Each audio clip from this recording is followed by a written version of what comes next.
You got it. One more time. Holy Florida knows rain. It knows thunderstorms, hurricanes, and flooded streets that dry by morning.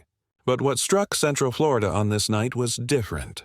Faster, angrier, impossible to escape. One moment, Eustis and Mount Dora were living through a quiet Sunday afternoon. Warm air, light traffic, people grabbing groceries before the week ahead. Nothing unusual.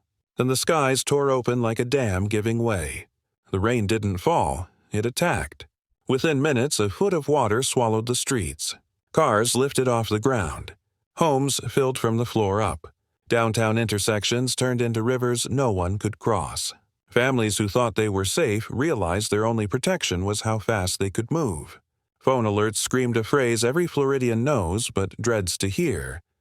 Flash flood emergency. Seek higher ground, now. This is what happens when the sky refuses to stop. When storms align like bullets and fire at the same place again and again and again. Tonight, Florida was pushed to the edge, and the water kept rising. Just hours before the chaos, Central Florida looked like a postcard of the late October calm. The sun clung to summer heat, temperatures hovering in the low 80s. Parents picked up early Halloween decorations. Kids zipped through neighborhoods on bikes. And cars cruised along Highway 441, windows cracked open to catch the breeze. Nothing in the sky warned of danger. No swirling clouds, no rumble of thunder, no reason to hurry home. But high above, the atmosphere was already shifting. A warm front hovered to the north, blocking the path of approaching storms. Moisture-rich winds from the Atlantic fed into it, building thick clouds charged with energy. Meteorologists watched the radar and recognized the danger. Storms forming and reforming over the same spots, chasing each other like cars linked on a track. The training effect. Nature's way of saying, brace yourself. What looked like harmless drizzle was the first move in a weather pattern ready to overwhelm every street, every home, and every river in its path. The ground, already soaked from earlier rains, was like a sponge that couldn't take another drop. Florida had no idea that within minutes, a peaceful Sunday would collapse into a fight for survival. The skies weren't just gathering rain, they were loading ammunition. The countdown to disaster had begun, but no one on the ground could hear it. The shift from routine rain to ruthless disaster happened in moments. Drizzle thickened into solid walls of water that erased the horizon. Drivers gripped their steering wheels as wipers fought to keep up. Then the water began to rise, not pooling, rising. Tires splashed through shallow runoff, then vanished beneath waves climbing toward car doors. Every low-lying street became a river. Storm drains failed instantly, spewing water upward through manholes and grates like fountains. The drainage system reversed itself. Cars trapped in traffic became floating wrecks. Some bobbed sideways, colliding like ships cut loose from docks. Others stalled, engines drowning, doors locked by pressure as people clawed their way out through windows. They scrambled onto roofs, staring down at the murky surge swallowing the roads below. Downtown intersections that had carried Sunday traffic just minutes before now raged like creeks. Sidewalks disappeared. The water turned brown with mud, leaves, and debris. Familiar landmarks, stores, crosswalks, street signs, blurred into an alien landscape. Then the storm went for the systems people depend on. Power lines crackled underwater. Transformers burst and died. Streetlights flickered, then went dark. Civilization's glow vanished. Lightning became the only light, short, violent flashes revealing chaos and helplessness. Power failures rolled through Titusville, Eustis, Mount Dora. Traffic lights died. Drivers froze in intersections now transformed into churning rapids. Cars that stayed moving were suddenly blind, headlights swallowed by the storm. Police and rescue crews sent one desperate message: do not drive. There was no way to tell where the road ended and the river began. Inside homes, a quieter panic grew. The air turned heavy as air conditioners shut off. Flashlights shook in trembling hands. Cell phones, lifelines, drained battery by battery. Families without higher ground huddled on staircases and countertops, watching the water creep over their floors. Pipes groaned, walls shuddered, and the hammering rain sounded like a countdown. First responders faced a nightmare. Roads were blocked by submerged cars. Fallen trees lurked beneath the surface. Unknown currents tugged at their boots. Every rescue was a battle against nature itself. Emergency alerts kept pinging through the few phones still alive. Flash flood emergency.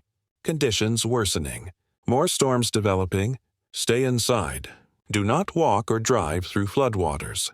Florida wasn't just flooding, it was breaking down, physically and mentally. A modern world stripped to its core. Darkness, fear, survival. And still, the storm refused to stop. As night deepened, the true scale of destruction emerged inside people's homes. Water gushed through doors and garage seams, filling rooms in minutes. Furniture floated. Toys and photos drifted through the current. Residents rushed to lift what they could, clothes, electronics, memories, onto countertops or stairs. The cold water kept rising, inch by inch. Near creeks and ponds, bedrooms filled, cribs floated, hardwood floors warped beneath the pressure. In Mount Dora, roads collapsed or vanished underwater higher than car doors. In Titusville, desperate families called 911 as floodwaters climbed to their outlets, knowing one spark could mean death. The sounds of daily life, TVs, laughter, conversation, were replaced by sloshing and pounding rain. Would the water stop before the attic? Would rescue come in time? Homes built for storms, not floods, gave way. Florida's sunshine houses had become traps. But amid the isolation, another force rose. Human kindness. With sirens overwhelmed and emergency crews stretched thin, ordinary people became heroes. Neighbors who barely knew each other waited chest deep to check on the elderly and families with small kids. Churches turned parking lots into relief stations, handing out flashlights, bottled water, and dry clothes. Garage doors opened to strangers seeking shelter. Those with generators ran cords across lawns so others could charge their phones and call loved ones. Whenever cell service flickered on, social media became a lifeline. People posted their locations, shared safe routes, warned of danger. Amid the chaos, Floridians discovered a strength deeper than the flood, a shared promise that no one would face the storm alone. By sunrise, the clouds finally broke, but the nightmare had just begun. Streets were gone, replaced by filthy water and debris. Homes once full of warmth were scarred by mud and silence. Downtown storefronts sat dark, windows marked with the high-water scars of the night before. Officials called it one of the most extreme flash floods in years. Residents called it the most terrifying night of their lives. This wasn't a hurricane. It wasn't a tropical storm. It was a sudden, unrelenting assault from the sky, unpredictable and unstoppable. Scientists warn that warmer oceans and wetter air are fueling storms capable of dropping a foot of rain overnight. That means no place is safe, not just Florida. One day, another community could face the same nightmare. What would you do if your home turned into a river with no time to escape?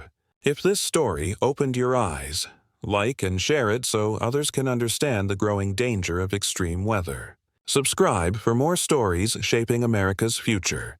Now tell us, are these disasters unstoppable acts of nature or signs of a planet in crisis? If this happened on your street tonight, would you know what to do? Or would you be trapped? Because Florida's warning isn't just for Florida, it's for everyone.